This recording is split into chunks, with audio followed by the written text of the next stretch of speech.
Nós estamos em capítulo 12. E na tela, eu queria só resumir rapidamente. Eu não quero tomar muito tempo resumindo, mas capítulo 4, a história está começando na sala do trono de Deus.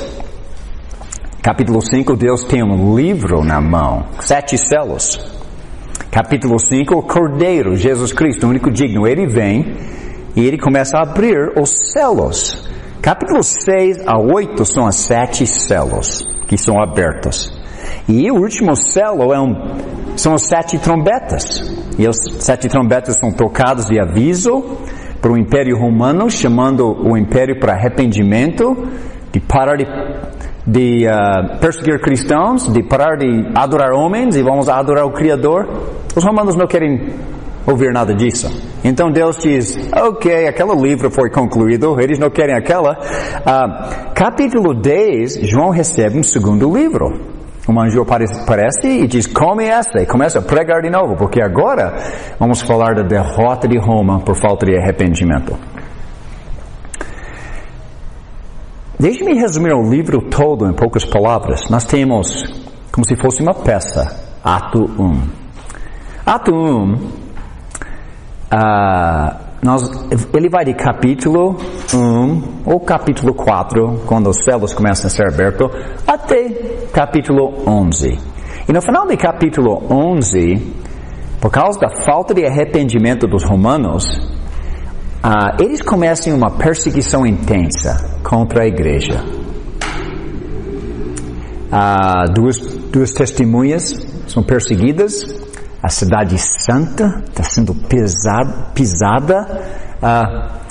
Eu tenho que anotar isso, se vocês não se importam. Cada vez que eu vejo um contraste no livro, eu anoto. Este livro é um livro de contrastes.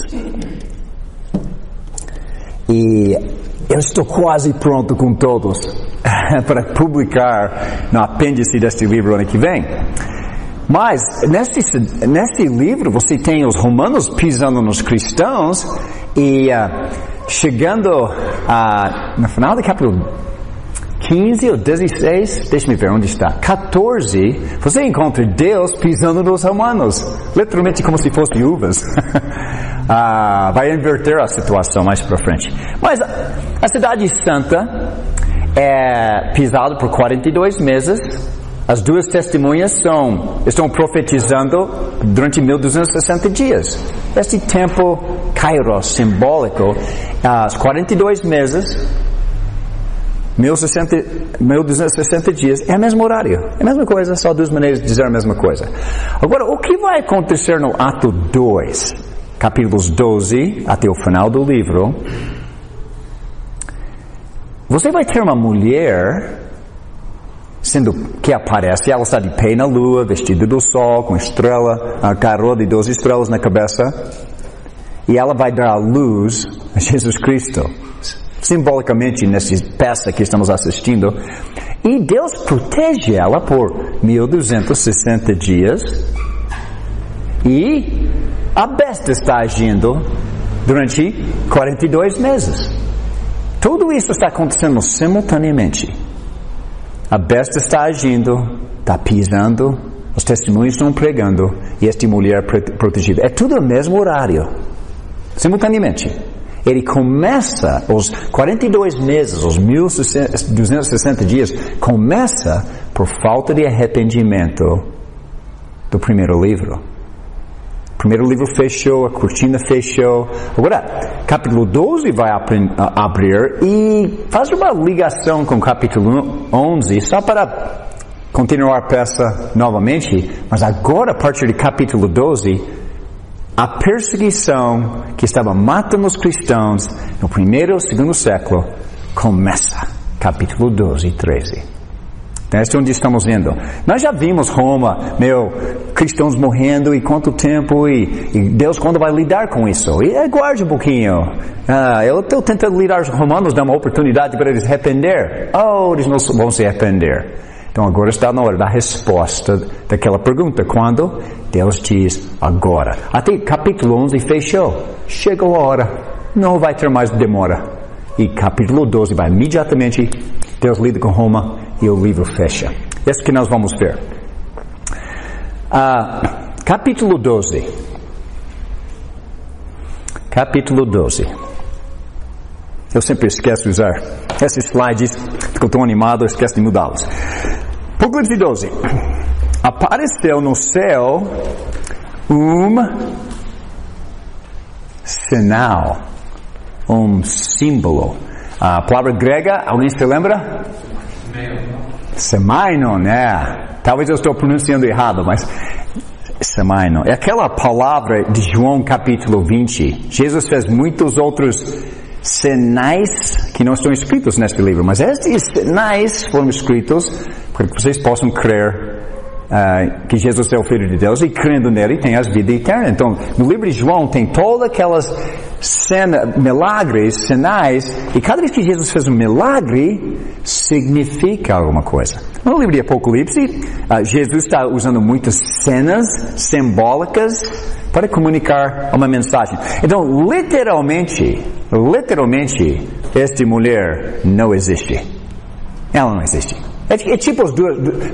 Alguém me perguntou, ontem eu estava fazendo uma negociação com alguém financeiro no outro lado do mundo, e enquanto ele estava mexendo no computador, estava demorando, eu comecei a bater um papo sobre Jesus com ele. E nós conversamos por 10, 15 minutos sobre Jesus. Ele diz, nós precisamos conversar mais. Eu falei, quando você quiser. Eu não sei onde ele mora, no exterior, mas eu disse, este é meu e-mail. Quando você tiver uma pergunta qualquer, manda por e-mail, a gente começa a conversar. Ele diz, sabe, algumas pessoas não gostam das minhas perguntas, eles têm medo. Lá na igreja eu apresento, eles fogem de mim. Eu falei, eu não tenho medo de nenhuma pergunta, eu não vou fugir, manda bala. Hoje de manhã ele me escreveu perguntando sobre as duas testemunhas de Apocalipse 11. Então, nós já estamos conversando sobre o Apocalipse no outro lado do mundo. Mas não há duas testemunhas literais, é uma cena simbólica. 2 candelabros, 2 oliveiras, chamado de 2 testemunhas, é um símbolo, uma cena simbólica que representa, como nós falamos terça, todos os cristãos falando, como nós falamos terça, todos os cristãos falando do testemunho de Cristo. Agora em capítulo 12 nós temos uma outra cena, diz, apareceu no céu um sinal, um símbolo extraordinário, e é extraordinário mesmo. Uma mulher vestida do sol, com a lua debaixo dos seus pés, e uma coroa, Stephanos, exatamente, de 12 estrelas sobre a cabeça. Ela estava grávida e gritava de dor, pois estava para dar à luz. Então apareceu no céu outro semainon, outro sinal, outro símbolo. Não é literalmente um dragão com 7 cabeças andando por aí. Eu estava na casa de Cian e Shirley essa semana. Eu estava passando de Cascavel, paramos lá para chá, tomou chá, bateu um papo com Shirley, e eu brinquei com o Emmanuel. E ele tirou da caixa de brinquedos um dragão com 5 cabeças. E nós brincamos de dragão com ele. É uma fantasia, um dragão de 5 cabeças. Esta é uma fantasia aqui. Mas, este outro sinal, qual é?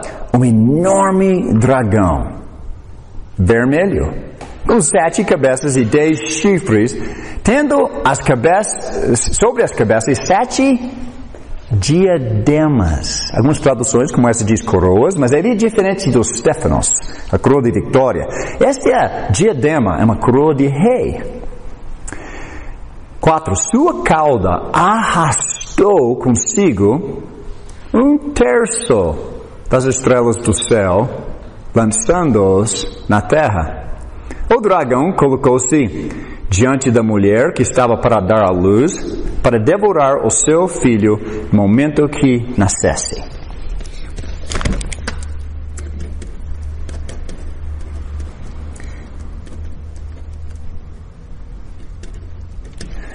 Tem contrastes por toda parte, vou anotando.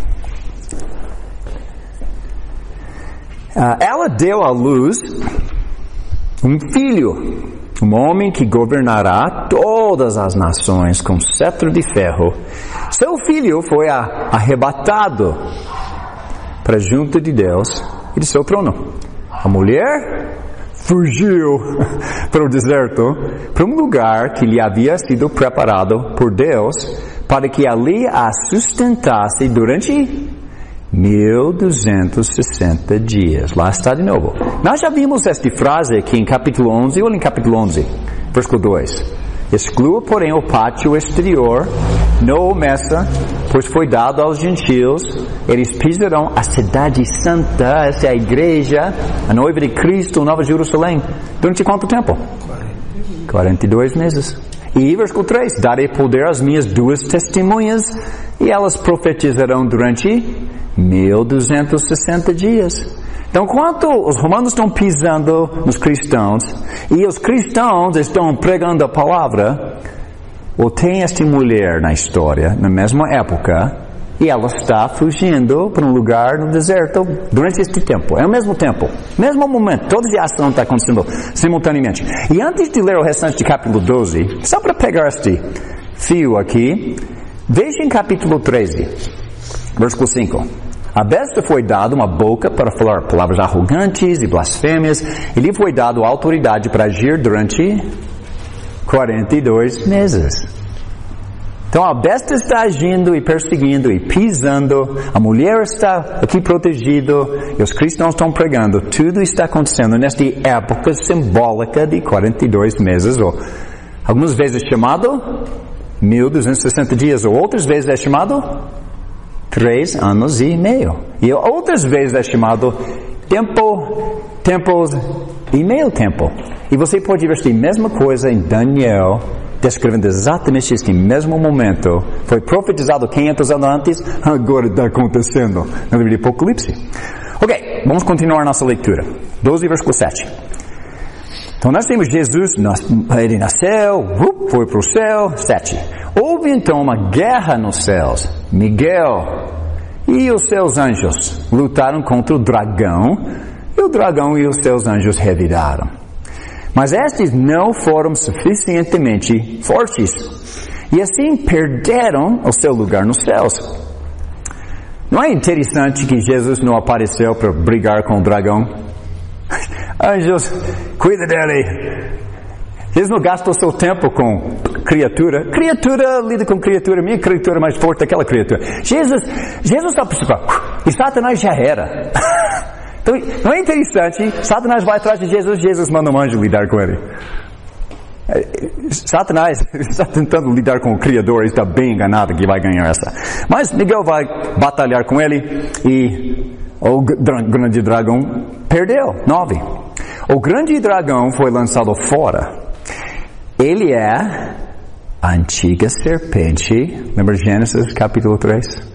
Chamado Diabo, ou Satanás, que engana o mundo todo.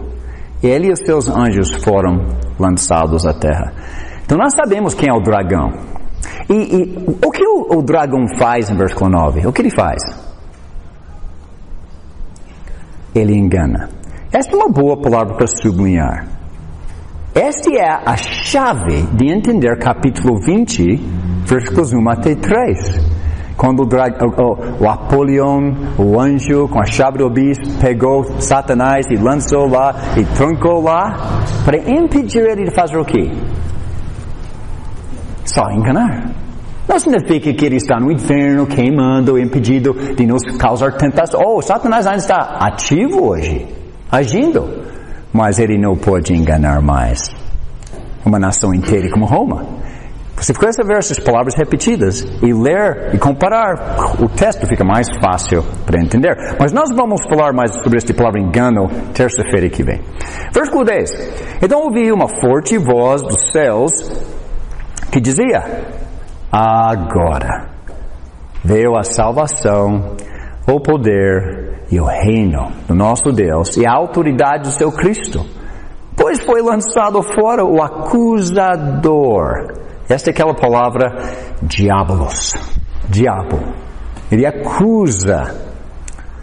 A palavra diabolos, até em grego, muitas vezes é traduzido na nossa Bíblia como caluniador. Sabe como é um caluniador? Você vê alguém fazer alguma coisa? Você sabia o que ele fez? Ele está errado. Eles ficam falando atrás das costas, acusando. Caluniador. Então, próxima vez que alguém te maltrata e você diz, ele não presta, adivinha quem você está imitando? Não é Jesus. Se chama diabo. Diablos. Exatamente o que significa. Então, não vamos falar maldades sobre outras pessoas para outros. Se a gente tem algo contra alguém nos magoou, vamos praticar Mateus 18:15. Vamos direto na pessoa, precisamos conversar e resolver a coisa. Eu vou falar por mim, eu já falei errado sobre alguns, sobre outros, e eu já me arrependi N vezes. Espero que não aconteça mais. É uma coisa fácil de comentar sobre a vida dos outros, que não estão presentes, sobre outros. Não é nada bom. Mas Satanás, esse é o nome dele, o acusador.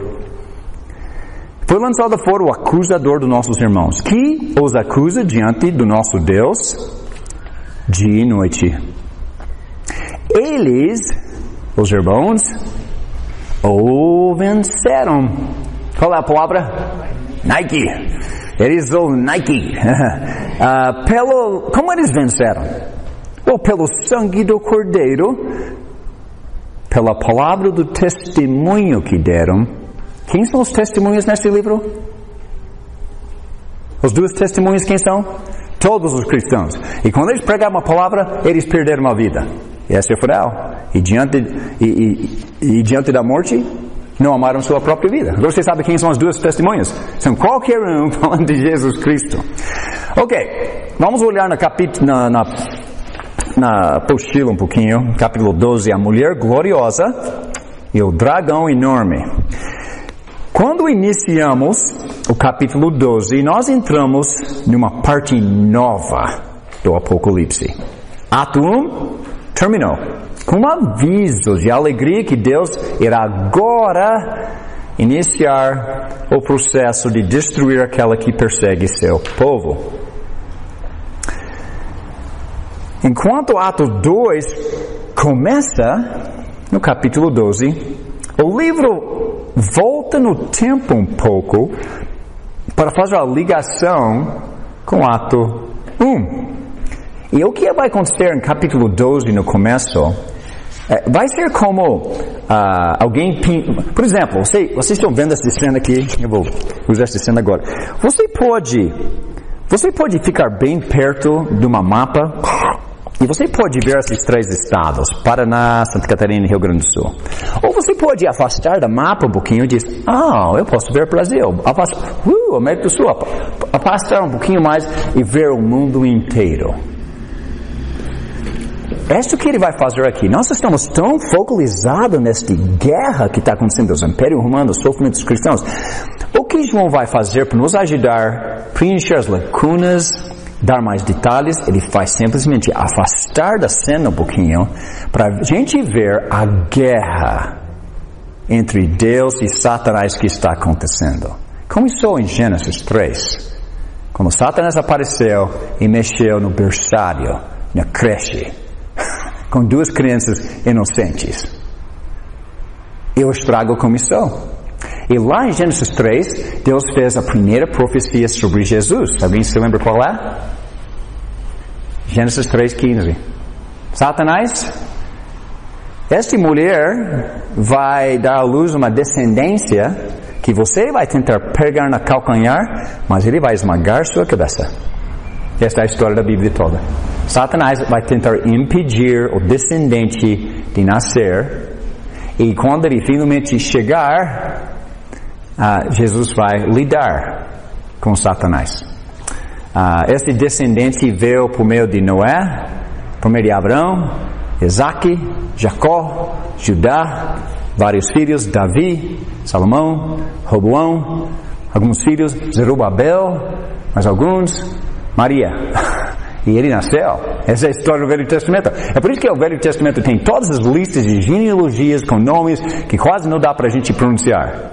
É a prova de quem é Jesus. Ele é descendente de Eva, que veio lidar com Satanás e eliminá-lo de vez, para que a gente possa viver. Essa é a história da Bíblia. Agora, esta ligação entre Ato 1 e capítulo 12, quando ele quer dar mais detalhes, o período de perseguição intensa simbolizado pelos 1260 dias que aconteceu na última parte do Ato 1, agora será visto novamente no começo de Ato 2. E o que acontece a partir de capítulo 12 e 13, novos personagens são apresentados na história para ver exatamente sobre quem vai escurecer o sol e a lua virar sangue e as estrelas cair. Exatamente quem? Agora, nós já estudamos isso nas primeiras aulas. Antes de assistir a peça, nós já assistimos os créditos. Este aqui o dragão é Satanás, e a besta é o Império Romano, e a segunda besta é o State de Louvor, e capítulo 17, a prostituta é a cidade Roma. Nós já fizemos esse trabalho. Mas os primeiros leitores, eles não tiveram este privilégio. Simplesmente chegaram no domingo, e um dos anjos, um dos mensageiros da igreja, subiu e começou a ler. Então eles ouviram uma história, e ouviram uma história, e ouviram uma história, e agora eles vão ver a história com todos os detalhes. Então, novos personagens são apresentados a partir do capítulo 12, mas a história é a mesma. A perseguição do povo de Deus, como Deus quer que o povo dele haja e como ele eventualmente irá agir. Ato 2 começa com a visão da mulher gloriosa de pé na lua, vestido do sol e uma coroa Stefanos, a coroa da vitória. Ela vai ganhar, não vai derrotar nenhuma pessoa neste livro que tem esta coroa vai perder, nunca. Eles são mais do que vencedores. Mas ela tem esta coroa, uma Stefanos de 12 estrelas na cabeça. Não está na sua apostila, mas ontem eu estava lendo esse texto em grego, só devagarzinho, porque minha fluência em grego não é tão bom. Mas por eu ter que ler tão devagarzinho, eu percebo esses contrastes. Não é interessante que ela está de pé em cima da lua, vestida do sol, com as estrelas brilhando na coroa? Eu estou falando, esta mulher que Deus está apresentando, está brilhando com o sol, lua, estrelas. Mas o que está acontecendo com o Império Romano no sexto selo, em capítulo 6? O sol está escurecendo, a lua está virando sangue, as estrelas estão apagando. O que acontece com uma nação quando tem essa linguagem acontecendo? A nação vai cair. Esta mulher vai cair? Não, está tudo brilhando ao redor. O sol, lua, estrelas brilhando. Isso é uma observação interessante, em contraste com o Império Romano que todo está escurecendo para eles. Mas, ela estava prestes a dar à luz. Na mesma hora, diante da mulher, pronto para devorar o seu filho, no momento em que nascesse, havia um enorme dragão vermelho, tão grande, que a sua cauda arrastou 1/3 das estrelas do céu. Agora, numa lição anterior, o livro claramente identifica o dragão.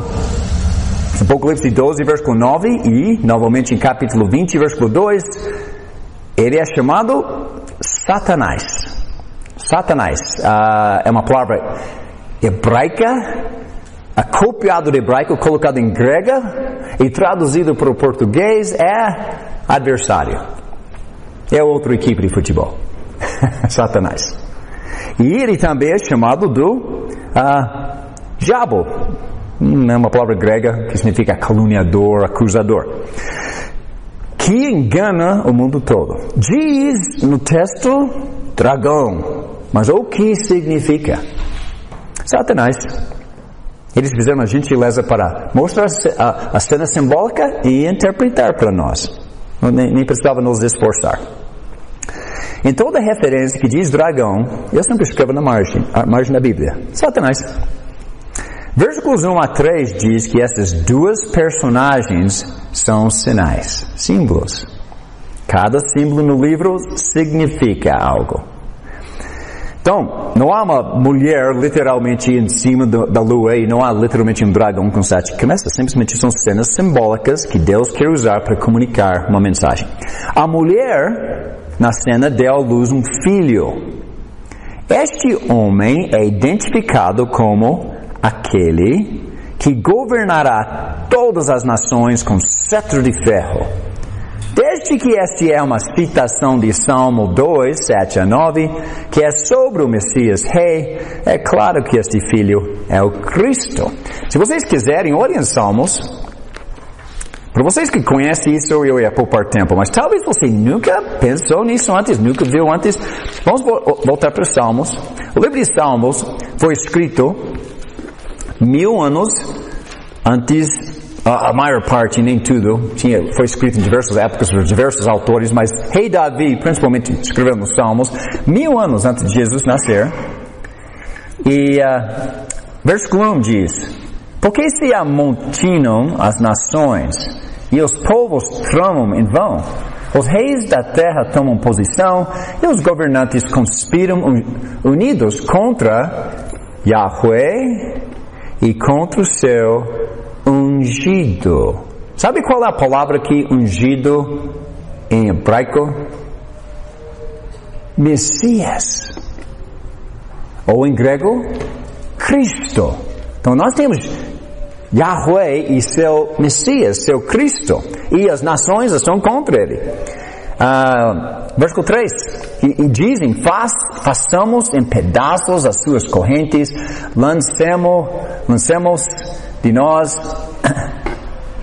as suas algemas. O do seu trono nos céus, Yahweh põe-se a rir e caçoa deles. Em sua ira os repreende, em seu furor os aterroriza, dizendo: eu mesmo estabeleci o meu rei em Sião, no meu santo monte. Proclamarei o decreto do Yahweh. Ele me disse: tu és meu filho, e hoje eu te gerei. Pede-me e te darei as nações como herança, e os confins da terra como tua propriedade. Tu as quebrarás com vara de ferro, e as despedaçarás como um vaso de barro. Já lemos isso em algum lugar?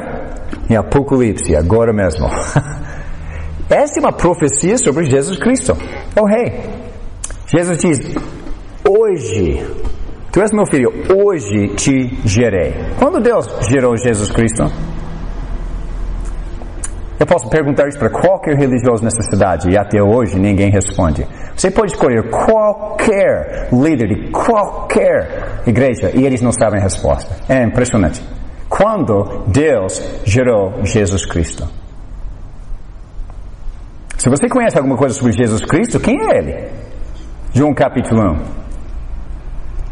No princípio era o verbo estava com Deus, o verbo era Deus. Ele estava no começo com Deus. Versículo 3. Por meio dele, todas as coisas foram feitas. Ele é o Criador do céu e a terra. Versículo 14. E o verbo se fez carne, habitou entre nós. E versículos 15 e 17, qual é o nome dele? Jesus. O nome dele é Yahweh. Yeshua. Yahweh Salvador. Ele é o nome dele. Mesmo nome de Deus. Porque ele é Deus. Yahweh Salvador. Esse é o nome dele. Jesus. Mas quando ele foi gerado? Fisicamente, ele entrou no mundo pelo corpo de Maria. E ele se tornou filho de Deus neste momento? Não! Ele não é filho de Deus como se fosse Valmir, filho de Lucy. Agora Jesus é filho de Maria por corpo físico entrar neste mundo. Mas estamos falando do Criador do céu e a terra entrou no mundo por meio do corpo de uma virgem. Quando Jesus foi gerado? Romanos capítulo 1, versículo 4 diz: hoje Quando? Quando ele saiu do túmulo? Quando ele ressuscitou? Todos os reis de Israel eram chamados Filho de Deus. Todos eles. Esse termo Filho de Deus indicava alguém como rei. Então, no final de João capítulo 1, quando Filipe traz Natanael para conhecer Jesus, e Natanael diz de Nazaré pode ser alguma coisa boa, e Jesus vem, bate um papo com ele, e Natanael diz, como você me conhece? Eu te vi debaixo da figueira. E ele diz, Filho de Deus. Ele sabia alguma coisa sobre Maria? Nunca ouviu falar. Ele diz, rei.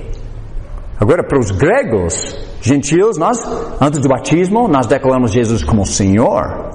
Um judeu, diante do batismo, declarou Jesus como rei, mas usa esta expressão, Filho do homem, Filho de Deus. Pergunta? O batismo já foi ungido.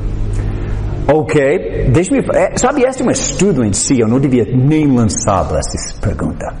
Mas, você lembrou quando o rei Saul do Israel, o primeiro rei de Israel, estava pisando na bola, e por causa da desobediência dele, de ele ser do tribo de Benjamim, e ele faz o trabalho do levita, Samuel chegou e diz, Deus vai arrancar o reino de você.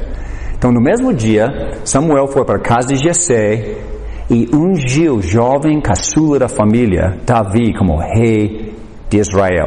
Mas, mesmo ele ungido rei, Davi não sentou no trono por vários anos, até finalmente Saul foi morto numa batalha com os filisteus. E quando ele foi morto, Davi, vários anos depois, já ungido faz anos, mas agora sentou no trono. Mesma coisa aconteceu com Jesus. Quando ele foi, ele se esvaziou de ser Deus, experimentou a condição humana igual a gente por 30 anos, e quando estava na hora para ele começar o ministério dele, ele foi no Rio Jordão, João Batista o batizou, e o Espírito desceu sobre ele, e Jesus foi ungido rei, mas ele não sentou no trono ainda.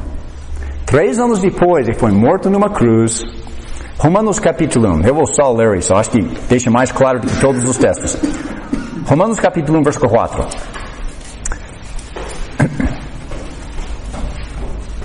Romanos 1, 4. E que mediante o Espírito de Santidade foi declarado Filho de Deus. Com poder. Pela sua ressurreição dentre os mortos. Jesus Cristo, nosso Senhor. Agora é rei. Agora ele diz, hoje eu te gerei. Jesus sempre existe, mas agora ele é rei. E quando ele sai do túmulo, você lembra o que ele falou em Mateus 28, 18? Um texto pouco pregado nessa cidade. Jesus diz, toda autoridade foi me dada no céu e na terra. Agora, toda. Versículo 19, ide, fazer discípulos de todas as nações. Eu quero seguir Cristo, eu quero imitar Cristo, ótimo. Batizando-os em nome do Pai, do Filho, do Espírito Santo. Agora faz parte do reino dele. Ensinando-os a guardar tudo que eu vos tenho dito. E eis que eu estou com vos todos os dias até o final. Convido nos tempos, de acordo com qual tradução você lê no final. Quem pratica isso hoje em dia? Aqueles versículos simples. Nós, exatamente o que nós praticamos. É raríssimo encontrar mais alguém nessa cidade de Guarapuava que prega aqueles versículos e literalmente praticam eles. Hoje em dia faz uma oraçãozinha para ser salvo. Eu não li isso no texto. Jesus diz, toda a autoridade foi me dada, faça isso. Sim, Senhor. Rei. Exatamente. A gente obedece. Olha em Salmos, desde que estamos em Salmos, eu estou em Salmos ainda, Salmos 89, eu vou te dar mais uma coisinha, só para, talvez, criar água na boca sobre este assunto, ou a gente pode resolver isso num outro dia. É uma curiosidade que vai ajudar vocês a entender o papel de Jesus no mundo. Salmo 89, versículo 20. E eu espero que todo mundo abre, porque você não vai cair a ficha se você não ler com seus próprios olhos. Versículo 19, ou 20. Encontrei o meu servo Davi. Todo mundo sabe quem é Davi? caçula da família de Jessé, matou um urso, matou um leão, matou um gigante, ungido para ser rei. Diz aqui, encontrei o meu servo Davi, ungi-o com o meu óleo sagrado. Sabe o que é a palavra ungir? Messias. Davi era o Messias de Israel. E se você ler este mesmo texto em grego, Cristo, Jesus Messias, Jesus Cristo, falou a mesma coisa. Não é o sobrenome dele. Messias significa que ele foi ungido, separado para ser rei. Ele também é profeta e sumo sacerdote, mas esta é outra história. Então, mas Davi, ele é o Cristo de Israel, ungido de Israel. E Deus diz, a minha mão o susterá e o meu braço o fará forte. Nenhum inimigo o sujeitará a tributos, nem o injusto o oprimirá. Esmagarei diante dele os seus adversários e destruirei os seus inimigos. A minha fidelidade e o meu amor o acompanharão. E pelo meu nome aumentará seu poder. A sua mão dominará até o mar e a sua mão direita até os rios. Ele me dirá, tu és meu Pai, ó meu Deus, a rocha que me salva. Também o nomearei meu primogênito, o mais exaltado dos reis da terra. Interessante, né? O que significa filho de Deus? Rei. Em Romanos 10, quando os romanos estavam lembrando o dia do seu batismo, Romanos 10 diz, não, vocês não lembram que vocês confessaram com sua boca Jesus como Senhor? É como um grego faz. Que eles lidavam com mestres e senhores e escravidão o tempo todo. Agora, quando você está em Atos 8, e Filipe está prestes a batizar, esse Tiago, como me pede, pode ser agora mesmo. Não espera até domingo nem no final do ano. Agora, mesmo dia que aprendeu o Evangelho. Esse Tiago, que me impede de ser batizado? Filipe perguntou, você acredita que Jesus é o Filho de Deus? Creio. Batizou ele na hora. Por que ele perguntou isso? Porque estava falando com um judeu. Acabou de sair de Jerusalém, lendo Isaías 53. Ele sabe exatamente o que significa Filho de Deus. Mas, em Salmos capítulo 2, quando ele diz, hoje te girei, darei às nações, você vai usar uma vara de ferro, despedaçar. Então, de volta em Apocalipse 12.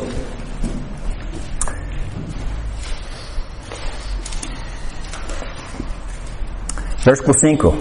Ela deu à luz um filho, um homem que governará todas as nações com cetro de ferro. Uma citação de Salmos 2. É óbvio, quem está falando aqui é Jesus Cristo.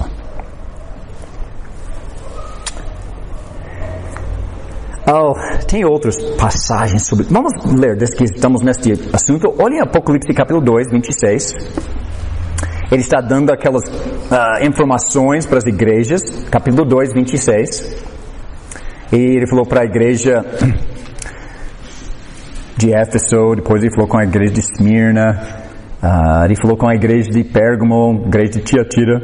E no final, esta igreja de Tiatira, depois de elogiar e depois de repreender, chamando para arrependimento. Versículo 26. Aquela que vencer e fizer a minha vontade até o fim, darei autoridade sobre as nações. Ele as governará com cetro de ferro e as despedaçará como um vaso de barro. Eu lhe darei a mesma autoridade que recebi do meu Pai. Jesus está chamando Deus de Pai. Sim, não fisicamente de Maria e Virgem, Natal, não. Ele está chamando ele de Pai porque todo rei chamou Deus de Pai e Deus chamou o rei de Filho. Esta é a terminologia. Olha em capítulo 19 de Apocalipse. 19. Versículo 15. Agora nós temos Jesus em cima do cavalo branco. Ele está literalmente na última batalha, eliminando os romanos. E versículo 15 diz, de sua boca sai uma espada afiada. Qual espada? On fire, ok? Não literalmente, mas esta é a espada que Jesus vai usar, que vai atravessar o Eufrates. e detonar Roma. Mas na imagem aqui, Jesus em cima do cavalo branco, com uma espada afiada saindo da boca, com a qual ferirás as nações, ele as governará com o cetro de ferro. Nós sabemos quem é esse rapaz que nasceu da mulher de pé na lua agora, é Jesus Cristo. E tem outras passagens. Agora, o que está acontecendo em Apocalipse 12, eles estão voltando no tempo um pouquinho, só para ver a história maior, e ele vai mostrar os ataques de Satanás tentando impedir Gênesis 3:15 de acontecer. Então Satanás vai atrás, vai pegar Jesus bem no calcanhar, mas no final Jesus vai e vai acabar a coisa. Até o único lugar no Novo Testamento que eu vi uma coisa parecida, de um cumprimento de profecia de Gênesis 3, literalmente fala pisar na cabeça de Satanás. Alguém se lembra? Romanos 16.